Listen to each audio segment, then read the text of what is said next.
আৰু ব'লক আজিৰ দিনটোৰ মাজলৈ যাওঁ।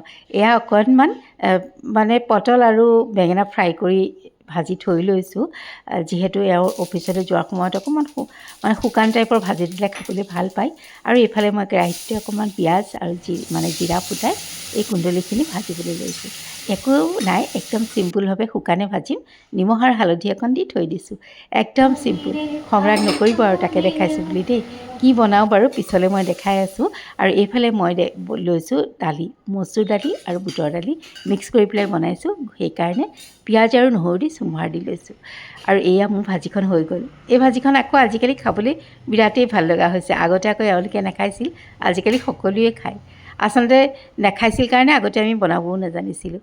আৰু এইফালে আৰু কাঁহীখনো মই ৰেডি কৰি লৈছোঁ। আৰু কিছুমান বস্তু হয় জানেনে, কেতিয়াবা মনত সোমাই লয়, নাখাওঁ, খাবলৈ ভাল নালাগে, এওঁলোকে তেনেকৈ কৈছিলে, গতিকে তেনেকৈ বজাৰ কৰি অনা নাছিলোঁ আমি কুন্দুলিটো।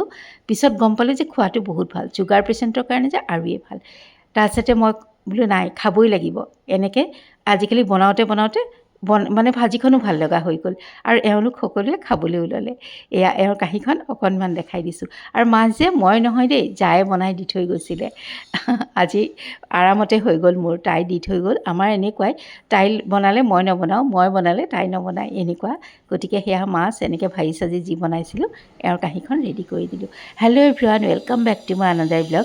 আজি হৈছে বুধবাৰ আৰু এতিয়া বাজি গৈছে আবেলি 4টাতো এডিটিঙৰ টাইমহে দেই, এয়া আকৌ ৰাতিপুৱাতে। আৰু এওঁক পঠিয়াই লৈ ব'লক কিনো বনাওঁ অকণমান আপোনালোকৰ লগতো শ্বেয়াৰ কৰোঁ। এওঁ গ'ল, ব'লক এতিয়া যাওঁ, কি কৰোঁ দেখাওঁ আপোনালোকক। আৰু এওঁক পঠিয়াই প্ৰথমতে পাকঘৰখন চাফা কৰি লৈছোঁ। তাৰপাছতে আহিছোঁ এয়া ফ্ৰিজটো খুলি চাইছোঁ, মোৰ চকুত লাগি আছিলে ঔটেঙা এডোখৰ আছিলে। আজি বোলো তাৰে কিবা এটা বনাওঁ। আৰু ঔটেঙাডোখৰ ফ্ৰিজত থ'লে ক'লাহে পৰে দেই, বেয়া হৈ যোৱা নাই পিছে।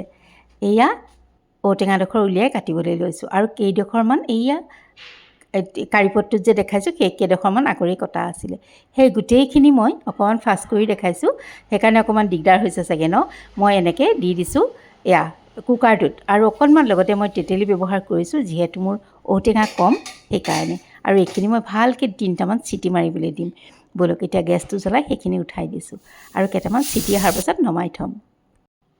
আৰু এয়া দেখিছেনে, নমোৱাৰ পাছত মই এই যে মেছাৰডালেৰে ধুনীয়াকৈ এইখিনি পিটিকি ল'লোঁ। আৰু তাৰপাছত এয়া চেকনিখনেৰে চেকি ল'লোঁ। আৰু ব'লক এতিয়া কি কৰোঁ অকণমান দেখায়ো দিওঁ। আচলতে ঔটেঙাডোখৰ মই থৈ দিছিলোঁ মাছ চাছ ল'লে বনাম, কিন্তু জায়েতো মাছ বনাইছেই, গতিকে মই বোলো বেয়াহে হৈ যাব, সেইকাৰণে এয়া কাপেৰে জুখি ল'লোঁ পানীখিনি। একাপ আৰু অকণমান হ'ল, সেই একে হিচাপতেই মই চেনিও ব্যৱহাৰ কৰিছোঁ। যিমানখিনি ঔটেঙাৰ ৰস ওলাইছিল সিমানখিনি চেনি দিছোঁ। আৰু তাৰপাছতে পগাই আছোঁ। এইটো বনাবলৈ একদম ইজি। আৰু কেতিয়াবা ঘৰতে বনোৱা জেলি থাকিলে ভাল লাগে জানেনে, কিহবাৰ লগত খাবলৈ। আমাৰ আকৌ জেলি মা আৰু মই ভাতৰ লগতো খাই ভাল পাওঁ। আপোনালোকে খায়নে নাখায় জনাবচোন। আৰু একেবাৰে শেষত হোৱাৰ আগে আগে মই অকণমান ভিনেগাৰ ব্যৱহাৰ কৰিছোঁ, কিয় জানেনে, যেতিয়া মানে এয়া নহয়, এয়া হৈছে নাই সেইটোও চাইছোঁ, তলত যিহেতু ৰৈ গৈছে এইখিনি হৈছে। এনেকৈ অকণমান ভিনেগাৰ বা নেমু দিলে কি হয় জানেনে, এই যে লিকটীয়া নিচিনা হয় কেতিয়াবা জেলিটো, সেইটো নহয়, ধুনীয়া হয়, চামুচেৰে কাটিব পৰা হয়। আপোনালোকে যদি মানে সকলোৱেতো জানেই যোনে যোনে জেলি বনায় বাৰু, আৰু যদি এনেকৈ ব্যৱহাৰ কৰা নাই এবাৰ কৰি চাব পাৰে। অকণমান নেমু বা ভিনেগাৰ দি দিবচোন, সেইখিনি লিকটীয়া হৈ নাযায়। কেতিয়াবা বেছিকৈ অকণ গলিলেও মানে ভাজিলেও লিকটীয়া হৈ যোৱাৰ চান্স থাকে, এনেকৈ দিলে কিন্তু কেতিয়াও লিকটীয়া হৈ নাযায়। এইখিনি মোৰ ঔটেঙাৰ জেলি ৰেডি হৈ গ'ল। খাবলৈ কিন্তু বিৰাট ভাল লাগে, ঔটেঙাৰ এটা গোন্ধ আছে যে, ট্ৰাই কৰিব নাই খোৱা যদি। আৰু তেন্তে আজিলৈ আহোঁ।